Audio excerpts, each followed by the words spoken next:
You can cook this stuff, and it's pretty good cooked. But I've been a big fan of eating it raw lately. I've just been cutting it up, a little salt and pepper, just kind of like a cucumber, like you got right there. Well, no, I like it too, but I've made coleslaw out of it, but I bet you could saute this with some olive oil like you did in them radishes, and that'd be good. Probably would. With the coleslaw, you just shred it up. Shred it up, makes good coleslaw. No, that's good right It's there. got a little bit more flavor to it than what your cabbage has got. It does. That's one of the best tasting vegetables in the garden. I mean, right there. And as always, you can't eat the leaves. You can't They are eat- edible. We you ain't can't done eat that the yet. leaves. We should try that. Oh, They that's, come in purple and green. that's about the perfect size right there. I mean, they get a little bigger than that, they can start to split. Start splitting on you, yep. And what do you call that? Kohlrabi. Kohlrabi. Anyways, hello folks, and welcome to the Row by Row Garden Show. Glad to have you with us tonight. I'm Travis, And I'm Greg. and we got a really good show planned tonight. We're going to talk about our garden plans for the year. We got a lot of exciting things going on.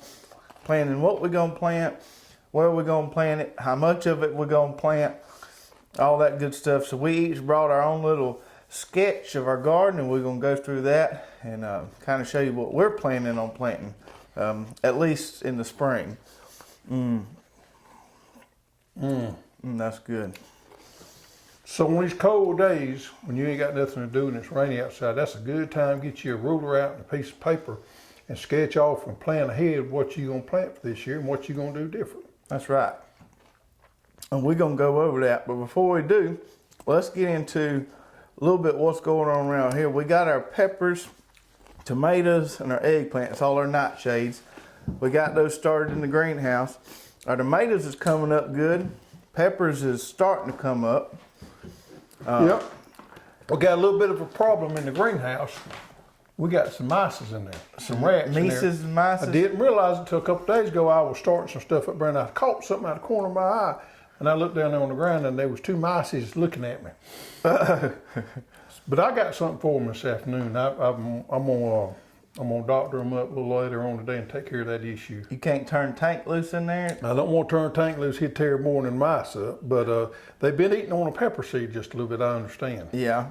So I thought it was birds getting in No, there. it's in mices. For whatever reason, they ain't digging up any of the other seed. They ain't messing with the lettuce or anything else. They must be Mexican mices. they must have some Latin descent. Yeah. They a big fan of pepper seed. So we got those going. It won't be long before we start thinking about starting some okra and starting some watermelon transplants in the greenhouse too. Yeah, watermelons don't take that long. I'm probably going to next week start that. And we'll get everything rocking and rolling. Some of the tomatoes is coming up good. The peppers are a little slow. So things is rocking along. Today, we had 34, 35 degrees here. On the 7-day forecast, our lowest in the next 7 days is going to be 58 degrees. It's supposed to warm up. That's our lowest is going to be 58 degrees. So it's going to be 70s in the day, high 70s during the daytime. So we fix to have us a warm spell, and I expect this afternoon the fella might catch us cutting up some taters. Very, very likely to catch us cutting up some taters. If it can dry out just a hair, I'm probably going to plant some taters on Sunday. Me too. So got tater planting coming up. You was talking about it warming up. And, you know, this time of year, everybody can't wait for it to get warm and plant. And I've always kind of thought, well, the reason things are growing so slow up till now is because of it ain't been as warm. But I'm convinced that it's all about day length. It's all about But day once length. those days start getting longer, man, I got some lettuce that's growing 2 or 3 inches a day. Makes a big difference. Day length has a huge impact on weeds growing in your garden, weeds growing in your yard. It has a lot to do with things maturing and running along. It's more important than we think it is. Yeah, that's when things really start to kick off. It seems like beets, everything. My shallots is coming up out of the ground. They're about this tall. Yep, mine too. And I needed them to come up because right after I planted them, we got a gully washer. And I couldn't get in there and wheel hook because I couldn't tell where my rose was because flatten it out. But now that they're coming up, I can get in there and Yeah, do I the actually weed. got a wheel hose mine yesterday, and they needed to too. So what I'm going to do, and I've already hit them with some fertilizer one time, I'm fixing to hit them again because my onions is looking good, my elephant garlic is looking good, my English peas is a blooming looking good. So my radishes are finishing up. So I'm gonna get in there and hit some fertilizer the next day or two and get everything cleaned up and going good, cause I am getting spring fever. And as soon as these onions and things come off, I got big plans for that spot where they at. Big plans. My onions, I got some of them about 1.5 feet tall. Yeah, here now, that's pretty tall. They tall. Okay. They tall. I got to hit my shallots with some fertilizer as soon as I can get in there and cultivate it. Did you side dress yours? One time, and I'm gonna fix and do it again. Okay. Let's talk about, before we get into our main topic, let's talk about a few products. We've shown these on the show before. And these are our Hoss gardening gloves. And folks, these is the best, most comfortable gardening gloves you will ever wear. Nice padding right here, like what you expect in a glove. But this side is kind of stretchy, so they fit real tight on your hands, give you that dexterity you need. Really good gloves. We've got these on the site where there's a little tab under our gardening tool that says gardening gear. Gardening gear, and they come in 2 different colors. 2 different colors. We've got the red and the green and 4 different sizes. Great for women and men. Unisex gloves. And we've been using these things for 4 or 5 years now and really like them. So Yeah, check we've those out. tested them pretty hard. I like those. I've used a lot of different gloves in my time, goat skin, leather, and all that, and those right there are my favorite by all means. They're easy to clean. You can wash them off. They'll dry out real easy. They don't get crusty and stiff when they get wet. Real nice. What else you got over there? Well, we got a little something here that I've been working on for a while. Little project. A little project, and we got some peanut seed in. You see there, if you can see real close, the variety is called Win. W. Maybe you should look at Maybe it. I should look at WYNNE, Win peanut. And I'm gonna show you the back side here. You see there. Now we're gonna talk more on this later, but I just want to give everybody just a little bit of heads up what we got here. Peanut seed, and these are your roasting and your boiling peanuts. These are the large kernels. These make a big peanut, and this is a highly bred, open pollinated variety. This variety, I believe, was bred up by the University of North Carolina or somewhere up North Carolina, and it's got a very high oil content to it, but it's disease resistant. Really disease resistant. And it makes these real nice big kernels. Now here's the key. I did a lot of the work on these right here, and we're one of the only companies I know out there that's got these peanuts untreated. A lot of times they'll treat these peanuts with neonicotinoids, and we don't believe in neonicotinoids, and I was able to acquire some of these seeds untreated. So we're proud to have them in here. If you ain't never grown no peanuts and you thinking about it, or it's just kind of got your curiosity up, we got them in 1 pound and 5 pound containers, and we're probably the next couple of weeks going to do a pretty detailed show on these peanuts. Yeah. So around here, there's a ton of commercial peanut production. But if you ever dig in them peanuts and eat them, you're gonna be there a while before you get full. They are peanut butter peanuts, and that's a different variety. They call them runners. Yeah. And they're small. These are more your boiling peanuts. And boiled peanuts, I know in the north might not be a big deal, but around here, boiled peanuts is a big thing. In the summertime, you ain't got to drive 5 miles either way for you see somebody on the side of the road selling boiled peanuts. And roasting peanuts, them kind that you buy at the ballpark that's roasted, them kinds you like to eat and crack up and sit there while you watch the ball game. Same type of peanut. Yeah, and I'm excited about giving those a try. It's not a flat running, they call it a semi-flat. It's not a real flat peanut, but it's not an upright either. So it's kind of in the middle there, the way the growth habitat of it. Now peanuts do take, I said habitat. Growing habit. Growing habit. they do take about 140 days. So you need 5 to 6 months of warm weather.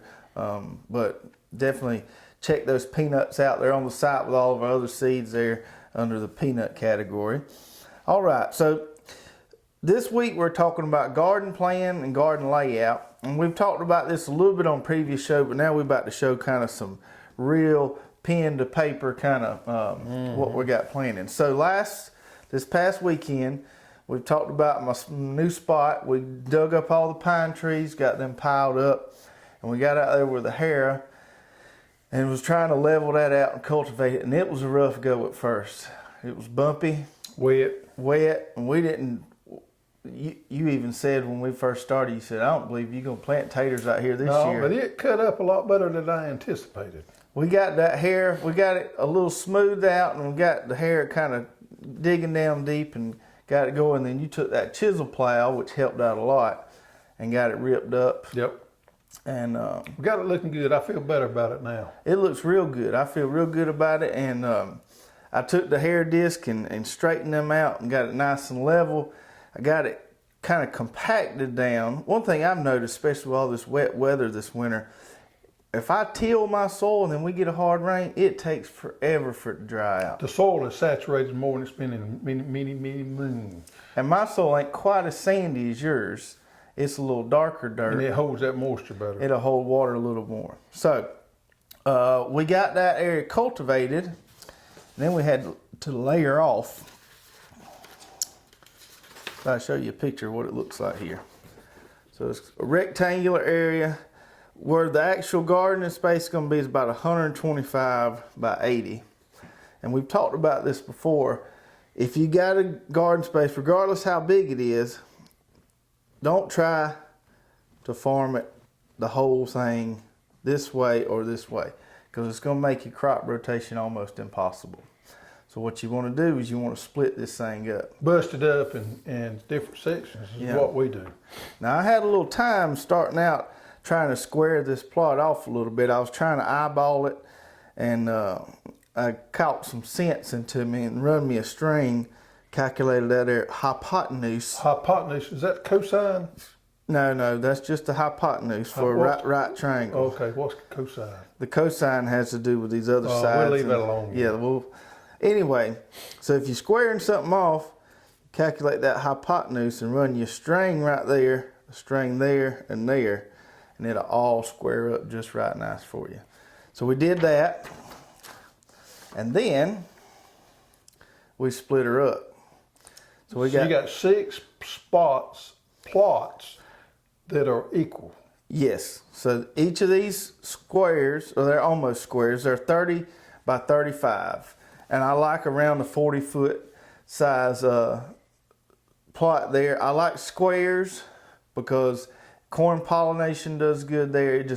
It's easier for me to figure up stuff and seems to go better for pollination. So we got 6 squares that are equal size there. We've got our pathways here, which are 10 foot wide, which are a little wider than yours are. That gives me room to get my buggy and my tools in between there. And I'm really excited. I've been kind of dreaming about having Well, laying awake in the bed at night thinking about it. this garden layout. And I've still got the other plots that you see me do a lot of videos on. But this is going to really help my rotation and allow me to do a lot more cover cropping. So your garden plot is a similar design. But it's a little different. I have more rectangles in mine, and I got mine busted up in different sizes. Now, my permanent right here, I got blueberries and asparagus in it. So this one stays the same all the time. These others I rotate around. As of right now, I got cover crops on all of them, with the exception of my potato one right here that I've already worked my mustard into. So I'm about ready for my taters is about perfect. The others have cover crops still on them that I'm fixing to start working off and incorporating into the soil. So I've really been concentrating on putting these legumes and these cereal grains and these rye and all in there to build my soil up, these more mustards. And I've worked them in, and I'm getting really prepared for springtime. As far as the pathways go, to touch on that again, now I'm probably going to seed mine with some centipede grass there. Other people I've seen use the wood chips, and they do that at the expo. My problem with those is they don't stay in place real well. They'll wash out on you pretty bad. They wash out, and you have to constantly kind of rake them back into place. So I'm gonna go with grass there, and get me a little push mower I can work in between there. I don't want to really be blowing grass in my garden plots. I've done that with mine. My walkways, I seeded them with our cedar with centipede grass, works perfect. My walkways are about 6 foot, and that, in hindsight, could have been probably a little bit larger. I'm not able to get my side by side, my mule in there, which is okay. But I have a little bit of problem with my lawnmower getting in there the corners, the actual width of it's okay, but it's when you start making the turns, that 6 foot's a little tight on you. Yeah, you tear up a little dirt because your turning radius is a little too tight. So, folks, regardless of, this is a kind of a proven design. We did it at his garden at the expo. Regardless of how much land you got, this here is about a 1/4 acre. But even if you just had 1/10 of an acre or whatever, you can split this thing up into little pieces, and I promise you, you'll like it a whole lot better. Yeah. And be a lot more manageable. It's easy on your rotation. Easy on your rotation, easy to, you ain't got to say, man, I got to go out there and wheel hoe that whole 1/4 acre this afternoon. You can say, well, I'm going to just do these taters today and I'm going to do something else tomorrow. Yep, same thing with watering, fertilizing, and all that. You can bust it up, and it makes it a lot more manageable. Compartmentalize. Compartmentalize. That's right. You notice how I'm repeating these big words? Yeah, you're doing good. So what I'm going to do this year, that's a little different, because I'm bad about trying something different every year, is I'm going to plant rattlesnake beans, which I've never planted before. I'm going to plant them on a trellis. Rattlesnake beans. I love a good flat bean, and I'm going to try them this time. Of course, in my same spot there beside it, I'm going to plant okra, which I plant every year, and I plant the jambalaya and the red burgundy. The reason I plant the two varieties is the jambalaya is my favorite for frying and stewing and things like that. However, the red burgundy is my go-to okra for pickling. It's the perfect variety, in my opinion, for pickling. So I grow those two different ones. And to touch on the okra real quick, from our experiences, these two are pretty equally productive. The jambalaya will start making a little quicker, but once they get going, very productive two varieties of okra there. And then I'm going to move over in my next little spot here. I'm going to plant winter squash and summer squash. And I'm going to do a little something different on my winter squash. Now, I got into growing these about 5 or 6 years ago. They've become one of my favorite things to grow. And I'm going to grow this one right here that I've never grown before. You see that there? It's called Blue Bayou. It's supposed to be really good to eat. It's PM and DM resistant. PM, powdered mildew, and DM, downy mildew. Well, that's good, ain't it? And it's 110 days, so I ain't got to worry about when I plant them into my summer squash with them cross-pollinating or nothing like that, because that won't happen. My summer squash will be on this side, and I'm going to plant the gold prize and the sunburst. We got some sunburst there. So your summer squash. Summer squash, excuse me. This one and my regular yellow squash, I'm gonna plant together in that right there. And these will come off real quick, 50 days, and sometimes I can grow them quicker than that. So these will come off in about half the time as what that one is, the winter squash will. So the winter squash, we'll plant those a few weeks later. You got to wait, it warms up pretty good. And then these will be harvested around July. But then they'll store, we keep them dry, and they'll store on into fall. Yeah. And it's easier for us to grow them in the spring than it is the fall. Now, I'm not going to plant as many tomatoes this year because I have been planting them for years, and we have got more put up than we can use. So I don't need to anticipate putting any up this year much. So I'm just going to trial me a little small spot with Bella Rosa, and I'm going to plant the Brickyard, and I'm going to plant that Mountain Glory side by side and just trial them 3 varieties next to one another. And I'm going to plant the Sun Gold, which I've never planted before. I'm not going to plant the Yellow Pear this year. And then I move over to here, I'm gonna plant me a big spot of this Honey Select sweet corn. This is a new variety for me. Right here? Yep. That's a triple sweet. Triple sweet. We're gonna give that a try there.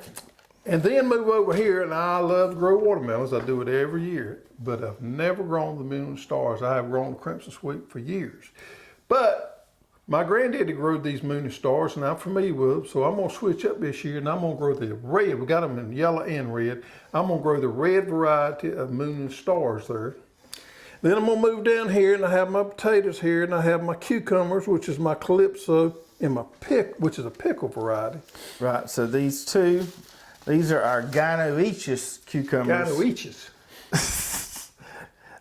Which produce almost all female flowers. It means they're really, really productive. And if you've never planted these before, you will be absolutely stunned at how productive they are. The only thing I would say about planting these is you got to be careful going out of town or on vacation because You'll have more than what you know you what need to to do. pick them about once every 2 or 3 They'll days. make a little bitty bush and just a bunches and bunches of pickles and cucumbers. We got the Slicer, which is a Stonewall, and then Calypso, which is the pickling variety.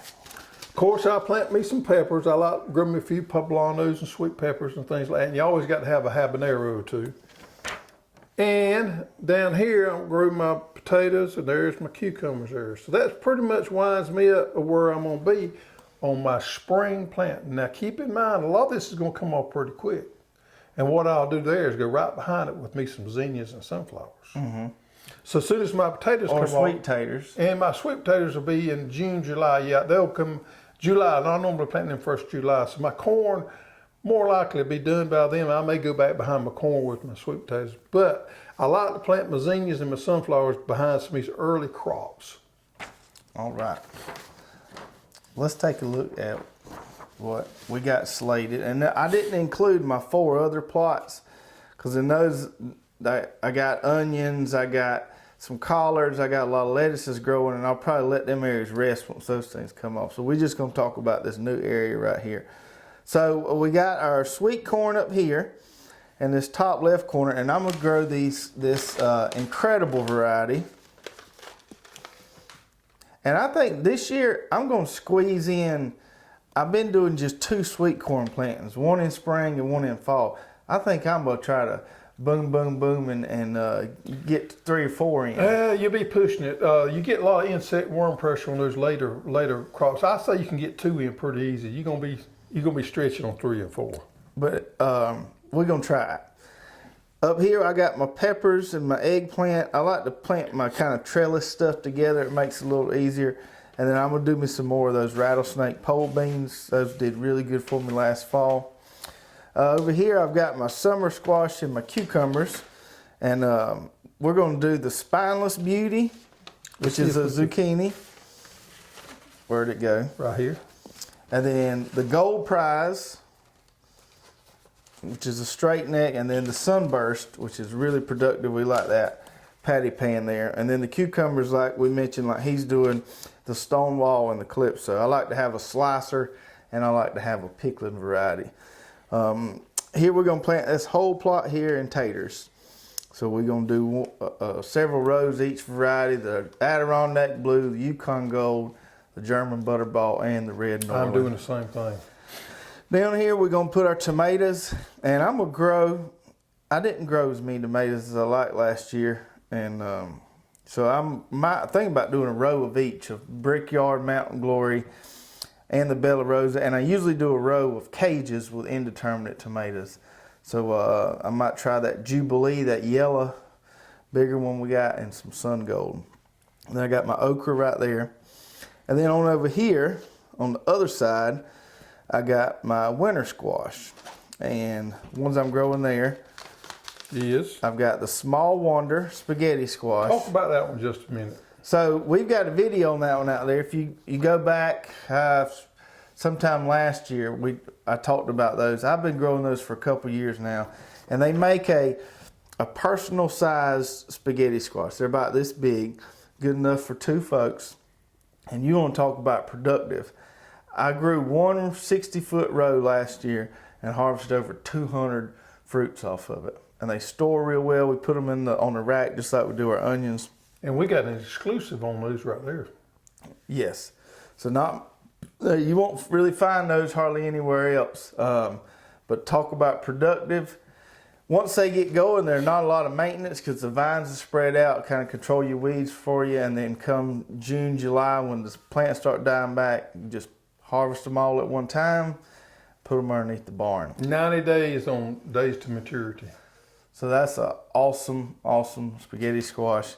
And then this one here, which is an exclusive to us, is called it's a variety of kabocha squash called Hai, H-A-I. And we've grown some varieties of kabocha in the past, and kabocha is regarded as kind of one of the better tasting winter squashes out there. And this is a really nice variety, really nice yellow meat there. 95 days to maturity. And we can grow that one side by side, the spaghetti squash, because because those are two different species. We don't have to worry about cross-pollinating, and they're hybrids too. So that's what we're going to do in all these plots. Like I said, they're 30 by 35, and really looking forward to getting this area. I'm going to have to till it up one time before I plant, but then I should be able to wheel hoe it from there on Yeah, out. and you need to get that pH checked pretty quick too. That's right. We need to do some soil tests and get that checked. All right, let's get into our questions this week. And the first one comes from John Tenbarge. And he says he had a problem last year with tomatoes splitting. Anything he can do to prevent the splitting? We had that problem last year too. A lot of water last year. It was a very unusual year. Inadequate or inconsistent watering can cause cracking on tomatoes. Also, there's certain varieties are more prone to cracking than they are others. These newer varieties are not near as prone to cracking as your old heirlooms are. So what I would say there is grow your variety that is the newer varieties that are bred to counteract this cracking. Also, watering. If you get rain like we got last year, there's not a whole lot you can do about it. But be consistent with your watering, and that will help a lot with your cracking. If you're consistent with your watering and you get 2 weeks of just flooding, you're going to have some cracking problems. There ain't nothing we can do about it. But in a normal year, if you're consistent with that and you're laying it out there like you should be, it's going to help a lot if you grow a good variety. Those bumpier heirloom tomatoes are a little more prone to split just because they're the way the shape is. Your more round hybrid ones are a little less prone. Oh yeah, like. a lot less. Okay. So Chris Pope give us a question here. What's your favorite weaving trellis stake materials? I've been using 1/2-inch conduit, but always looking for better options. Cheap and long lasting are the keys to my heart. I hear you, Chris. So he was talking about using the Florida weave on the tomatoes. We do it on peppers and eggplant too. The way I do it is I use T-posts and I use wooden stakes. And I had somebody ask me the other day, where do you get wooden stakes from? We a lot of times get farmer scraps around here. There's plenty of farmers staking tomatoes and other stuff. So if you can find some farmer scraps, but those things can be fairly highly valued. I need to get me some of mine need to be replaced. They'll last you 2 or 3 years. The wooden stakes will. The T-posts are going to last you forever. Yeah, the best investment you can make there, and you can get these in any of the big box stores, Tractor Supply, or any places like that, farm supply stores, is buy you some of these T-posts that you use to put up with fence. They'll last you a long, long time. They're not the cheapest option the first year, but if you take it over the period of years they'll last you, that's probably the cheapest option out there is the metal fence post. Yeah, so the way I do it is I put a T-post about every 5 to 7 foot along the row, and then I put a wooden stake between each plant. Some people, I think you do a wooden stake every 2 plants, but you can vary it. I found between every 1 plant gives me a little more support. So T-posts every 5 or 7 feet keeps them wooden posts from leaning if soil gets real wet, and then a wooden post every one. That allows you to wrap around all of them and do that nice little weave there. Yeah, I think that is a lot better than the conduit. Conduit don't seem like me to be very stable. Yeah, it'll have a little flex in it. Yeah. So if you can find you some wooden stakes, go with that. You'll find yourself using those wooden stakes for a lot of things, laying off rows, all kind of different things. All right, well that is going to do it for today. We're going to get back at shipping out all these orders and probably going to try to cut up some taters this afternoon. Yep, I got it on my mind, big time. Big time. You and Tank sitting down cutting up taters? Yep, going to get my sharpening knife out, sharpen it, and just sit down there and have a Tank time cutting up taters. All right. So hope y'all have a great Valentine's Day out there, and we will see you next week. Take care.